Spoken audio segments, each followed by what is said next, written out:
একদা এক সময় একটি ছোট গ্রামে তপু নামের একটি ছেলে থাকত। একদিন স্কুল থেকে বাড়ি ফেরার সময় মাটিতে একটি চকচকে পয়সা দেখতে পেল।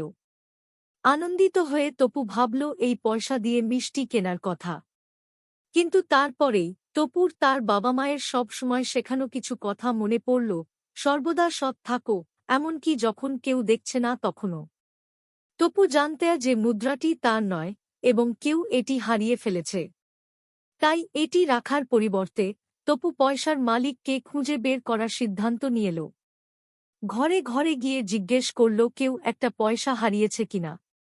কিছুক্ষণ পর একজন বৃদ্ধ দরজা খুলে স্বস্তির হাসি হাসলেন এবং বললেন, ধন্যবাদ তপু। ওষুধ কেনার জন্য পয়সাটি নিয়ে বাহিরে গিয়েছিলাম এবং দুর্ভাগ্যবশত হারিয়ে ফেলেছি। বৃদ্ধ লোকটি তপুকে আদর করে দিলেন এবং তার সততার জন্য একটি ছোট পুরস্কার দিল। এর ফলে তপু গর্বিত বোধ করেছিল। পুরস্কারের কারণে নয়, বরং সে সঠিক কাজটি করেছিল এজন্য।